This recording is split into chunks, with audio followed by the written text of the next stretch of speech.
अस्सलाम वालेकुम दोस्तों, welcome to my YouTube channel AH clinic one. उम्मीद करता हूँ सभी दोस्त खैरियत से होंगे।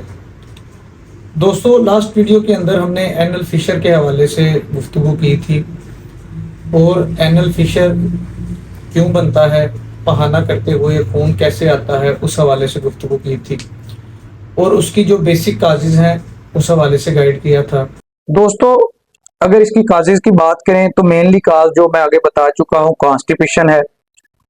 जब भी मरीज को कॉन्स्टिपेशन हो तो हार्ड स्टूल पास करने के दौरान या बड़ा स्टूल का लंप पास करने के दौरान मरीज को मक्कत के इर्द गिर्द या पहाने वाली जगह पे कीड़े आ जाते हैं। इसके अलावा मरीज को बहुत देर से डायरिया का मसला हो, यानी कि जिसे लॉन्ग लास्टिंग डायरिया कह सकते हैं या क्रॉनिक डायरिया कह सकते हैं, उसकी उसकी वजह से एनल फिशर का सामना करना पड़ सकता है। इसके अलावा चाइल्ड बर्थ है, जैसे कि मैंने बताया है, प्रेग्नेंट वुमेन जो हामला खवातीन होती हैं उनके अंदर एनल फिशर होने के बहुत ज्यादा चांसेस होते हैं। इसके अलावा जो लेस कॉमन काजेज हैं उसमें क्रॉन्स डिजीज है। क्रॉन डिजीज जो है डाइजेस्टिव सिस्टम की एक इंफ्लामेटरी डिजीज है, जिसकी वजह से किसी भी डाइजेस्टिव सिस्टम के हिस्से की महसूस हिस्से की सोजिश हो जाती है, जिसकी वजह से बाज़ दफ़ा हमें एनल फिशर का भी सामना करना पड़ता है। इसके अलावा आईबीएस की वजह से भी एनल फिशर का सामना करना पड़ता है। उसके अलावा एनल कैंसर की वजह से एनल फिशर का सामना करना पड़ेगा। इसके अलावा एचआईवी के जो मरीज होते हैं उनके अंदर डिफरेंट अद्वियात इस्तेमाल की जाते हैं, जिनके एडवर्स इफेक्ट्स आए तो बाद में एनल फिशर का यानी कि मकत के करीब कीड़ों का सामना करना पड़ता है। उसके साथ साथ दोस्तों ट्यूबरक्लोसिस है टीबी की वजह से, उसके साथ साथ सिफिलिस है और एनल इंटरकोर्स है। एनल इंटरकोर्स की वजह से भी हमें मकद के चीरे यानी कि एनल फिशर का सामना करना पड़ता है।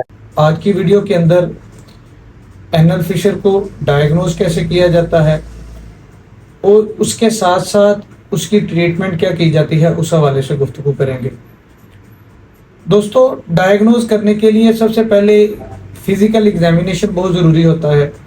एनल फिशर को जब फिजिकल एग्जाम किया जाता है, जब मरीज़ का हम फिजिकल एग्जामिनेशन करते हैं तो बाआसानी जो प्रीनियल एरिया होता है उसके ऊपर क्रैक्स नज़र आ जाते हैं, उसके ऊपर चीरे नज़र आ जाते हैं, जिसको हम डायग्नोज कर सकते हैं। लेकिन सम टाइम एनल फिशर अंदरूनी तरफ होता है, उसके लिए हमें क्लोनोस्कोपी या उसके लिए हमें प्रोक्टोस्कोपी करनी पड़ती है और जिसको करके हमें पता चल जाता है आया कि मरीज़ एनल फिशर के अंदर मुब्तला है कि नहीं।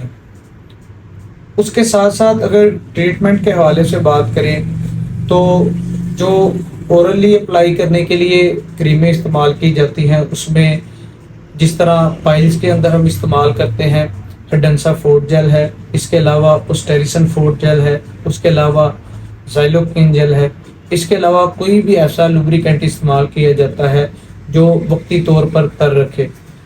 इसके अलावा मरीज़ को अगर हार्ड स्टूल आता हो तो कुछ लेग्जेटिव मेडिसिन इस्तेमाल की जाती हैं, जैसे कि क्रीमाफिन है, डोफालिक है, ये कब्ज़ कुशा अद्वियात इस्तेमाल की जाती हैं ताकि मरीज़ को जो स्टूल है वो नरम आए।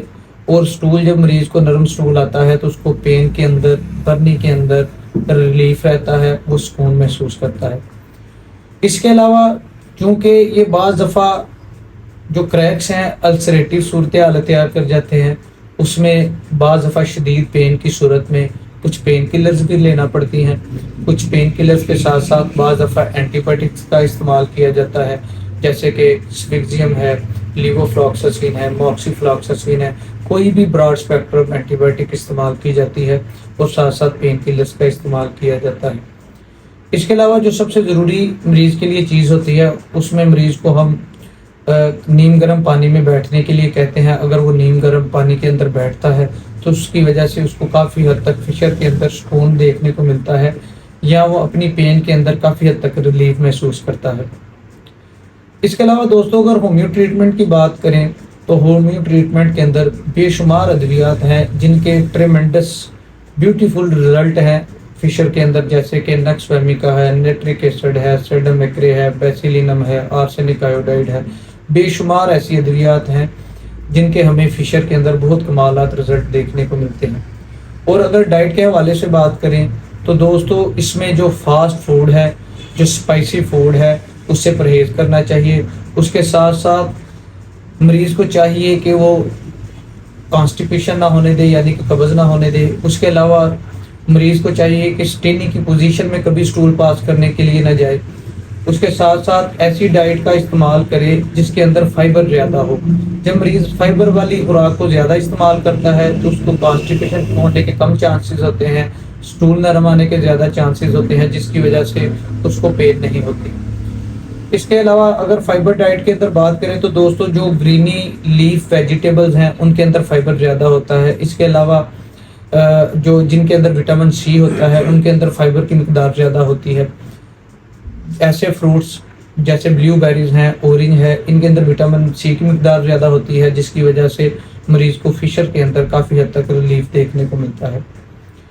اس کے علاوہ دوستو انشاءاللہ نیکسٹ ویڈیو کے اندر جو فشر کے کیور کیسز ہیں، 2 سے 3 ایسے کیسز ہیں جو بالکل ینگ ایج میں تھے، اور چونکہ فشر زیادہ تر ینگ ایج کے لڑکوں کو یا لڑکیوں کے اندر دیکھنے کو ملتا ہے، تو ان کے جو کیور کیسز ہیں ان کے لیے ہم نے کون سی ریمیڈی کو سلیکٹ کیا اور کن بیسس پہ ان ریمیڈی کو سلیکٹ کیا، اس حوالے سے گائیڈ کرنے کی کوشش کریں گے۔ جو دوست میرے چینل پہ نئے ہیں وہ چینل کو سبسکرائب کریں، بیل آئیکن کے بٹن کو پریس کریں تاکہ ہماری آنے والی ہر نئی ویڈیو آپ کو بر وقت موصول ہو سکے۔ شکریہ۔